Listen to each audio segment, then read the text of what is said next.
A voice you trust with inside information you need. This is Special Order with Louie Gohmert. We have had hours and hours of hearings on a bill that was supposedly intended to deal with racism in law enforcement, and yet all it ended up being, the bill, once we got it, and we had no input in it. Republicans weren't consulted. We didn't get to propose things. They didn't want our input. So we have hours of amendments. And like they were saying, gee, these are not serious. My amendment was deadly serious. And I do believe lynching, that's murder in the course of kidnapping, it ought to be a death penalty case.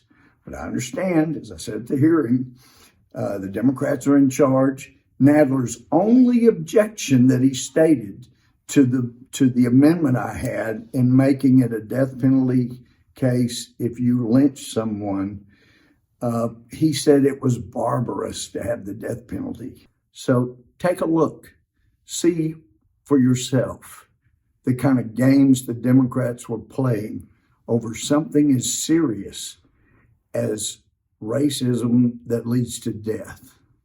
This isn't a game. At page 129 of the amendment in the nature of a substitute, Title IV says Justice for Victims of Lynching Act.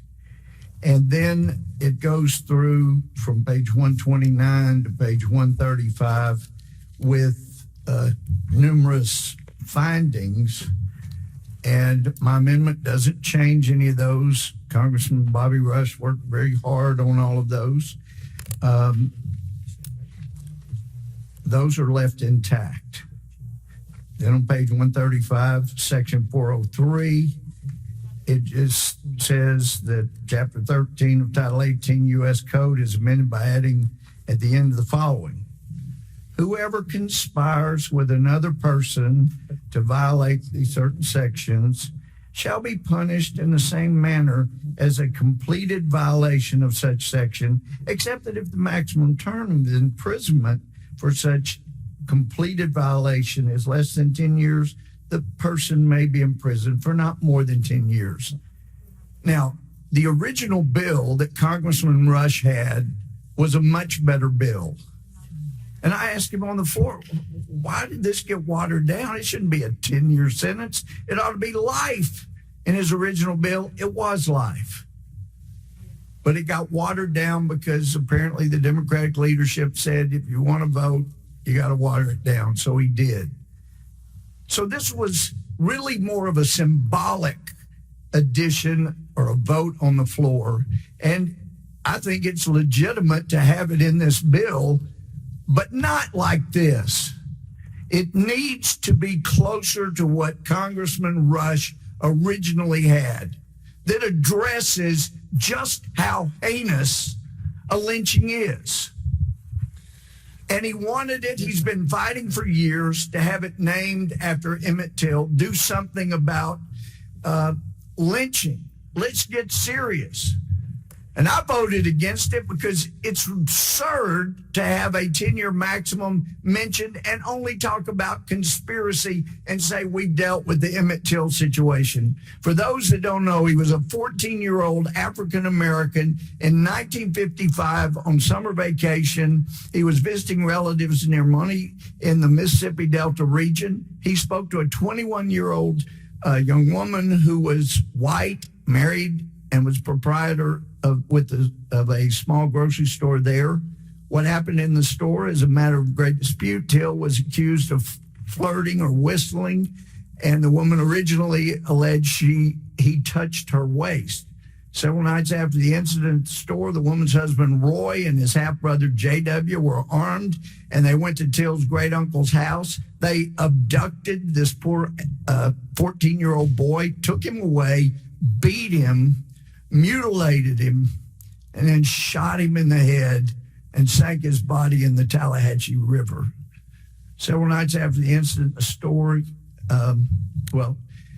these men publicly admitted in a 1956 interview with Look magazine that they had killed Emmett Till. If this bill, the way it is right now, had been passed into law before this happened in 1955, it wouldn't have had any effect. A 10-year maximum for conspiring. My amendment is serious, and it puts a serious penalty on this.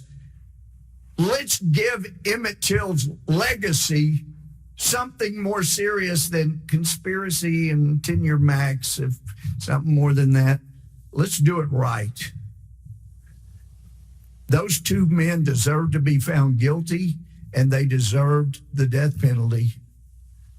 I've looked two people in the eye, they were both white, and sentenced them to death. I had one tried for capital murder who was black, and I sentenced him to life pursuant to the jury's findings. In this case, I would have had no problem looking these guys in the eyes and sentencing them to death. Let's get serious. You want to do something serious? You say we're not serious. I say you're not serious unless you join me in putting a serious legacy onto the name of Emmett Till and the hard work, many years, that Bobby Rush has put in to making something where it should be. I yield back. The gentleman yields back. I recognize myself in opposition to the amendment. Lynching is a heinous, heinous crime. Murder of black people, of African Americans, or of anybody else, obviously is a heinous crime. This bill establishes for the first time in federal law the crime of lynching. It is a great step forward in addition to all the other provisions of the bill, which we've been discussing, which are great steps forward to stop the systemic racism in this country, to stop the murder by police officers of so many black African American people. Lynching is made a crime, a federal crime, by this bill for the first time, and it's very necessary to do that. But we're not going to make this bill barbarous by having a death penalty in it. The death penalty is a barbarous penalty, not deserving of existing in the United States, and its application over the years has been also systemically racist. But gentlemen, you... No, I will not yield. The death penalty has been systemically racist. It is barbarous. It is essential that we make lynching a federal crime, which we do in this bill, and that is why we're doing it. And we are not going to contaminate the great act of making lynching a federal crime by enacting a barbarous death penalty. I yield back. Mr. Chairman. Mr. Chairman. Who seeks recognition? Mr. Chairman. For what purpose does the gentleman from Ohio seek recognition? Move to strike the last word. Gentleman's recognized. Thank you. I yield to the gentleman from Texas. I appreciate my friend from Ohio yielding. Look, I understand Democrats are in the majority. I would like this amendment adopted to give real teeth to lynching laws.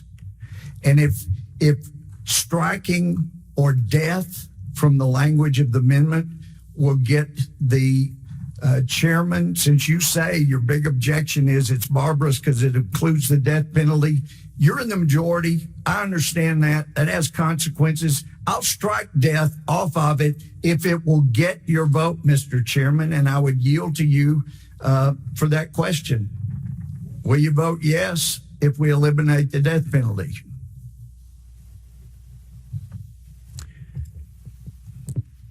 The gentleman's time is his own. Yes.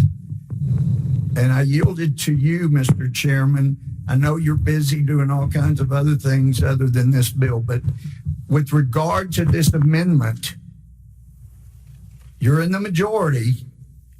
And if I don't have your approval, apparently nobody is going to go different from you. It's a groupthink, but I will strike the death penalty part from this, since that was your big objection in your comments, if that will get your vote. will you vote for it if I eliminate the death penalty from this amendment so that it has a maximum life sentence? Does the gentleman yield to me? Yes.